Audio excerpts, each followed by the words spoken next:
வணக்கம் நண்பர்களே, இது நம்ம பெங்களூர் பயணத்தோட சிறிய காணொளி பாகம் 2. ட்ரெயினில் ஏறணும்னு தெரியாமல் 4 ஸ்டேஷன் தள்ளி போனதுக்கப்புறம் ரியலைஸ் பண்ணி கரெக்டான ட்ரெயினில் ஏறி ஒரு வழியாக ரூமுக்கு வந்து சேர்ந்தேன். அந்த கடினமான பயணத்துக்கு அப்புறம் டின்னருக்கு என்ன சாப்பிடலாம்னு பிளான் பண்ணிட்டு இருக்கும்போது நம்ம ப்ரொஃபசர் என்ன ரோலிங்லேயே வந்து ரோல் சாப்பிட போகலாம்னு கூட்டிட்டு வந்து இடம் பெரிய கொழுப்பு உருட்டு. அவங்க சிக்னேச்சர் கிறிஸ்பி ரோல் மற்றும் பிக் ஃபேட் கிறிஸ்பி ரோல் மற்றும் கிரன்ச்சி லோடட் ஃப்ரைஸ் ஆர்டர் பண்ணி வாங்கியாச்சு. அதோட ப்ரைஸ் சிக்கமாக இருந்தாலும் அதோட டேஸ்ட் அதை விட சிக்கமாக இருந்துச்சு. ஒரு அற்புதமான டின்னருக்கு அப்புறம் நானும் ப்ரொஃபசர் அண்ணாவும் பெங்களூர் அழகை ரசிச்சுக்கிட்டே அந்த நாளை முடிச்சுக்கிட்டோம்.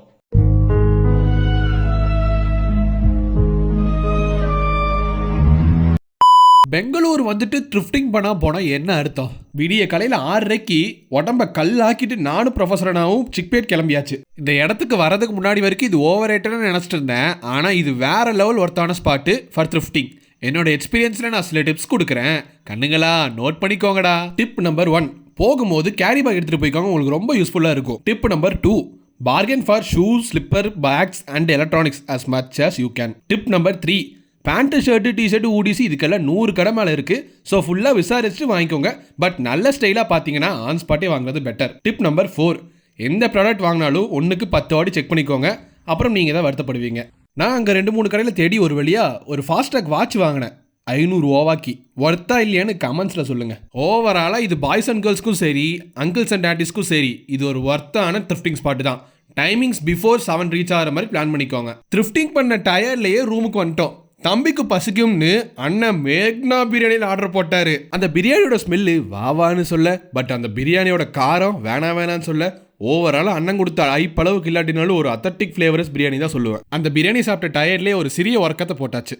3 hours later. ஈவினிங் சுற்றி பார்க்கலான்னு ஏசிஎஸ் லேட் போனோம். அங்கே நாங்கள் ஃபஸ்ட்டு போன கடை பங்காரப்பேட் சாட்ஸ். ஆளுக்கு ஒரு மசாலா பூரி வாங்கினோம். மசாலா அந்த அளவுக்கு இல்லாட்டினாலும் பட் அவங்க இனோவேஷன் புதுசுப்பா. பூரியை மசாலாக்குள்ள அப்படியே ஊற வச்சு கொடுக்கறது. அடுத்து நம்ம ட்ரெண்டிங் கொக்கோ ஸ்ட்ராபெரி சாப்பிட்டோம். நாங்கள் வாங்கி வளைச்சு வீடியோ எடுத்ததில் அந்த சாக்லேட் ட்ரை ஆயிடுச்சு. ஸோ சாக்லேட் க்ரீமியாக சாப்பிட்டுருந்தா இன்னும் நல்லா இருந்திருக்கும். அடுத்து ஒரு பயங்கரமான டிஷ், ஸ்டஃப்டு மிளகா பஜ்ஜி. யூஸ்வலி நான் காரம் சாப்பிட மாட்டேன், ஸ்டில் எனக்கு கம்பல் பண்ணி ஒரு பைட்டு கொடுத்தாரு. அடுத்து 10 நிமிஷத்துக்கு பாப்ஸ் 2 பஜ்ஜி நொறுக்கி தெரியல ப்ரொஃபஸர். நாளைக்கு மார்னிங் விதவிதமாக டிஷ்ஷஸில் அடிச்சு நொறுக்கிட்டு வரும்போது நம்ம அனிமல் நண்பருக்கு ஒரு சிக்கமான லைட்டர் வாங்கிட்டு வந்தோம். பெங்களூரில் நீங்கள் எதுதான் சாப்பிடணும்னு நினச்சிங்கன்னா யோசிக்காது. நீங்கள் ஏஇசிஎஸ் லேட் வந்து வைப் பண்ணுங்க நண்பர்களே.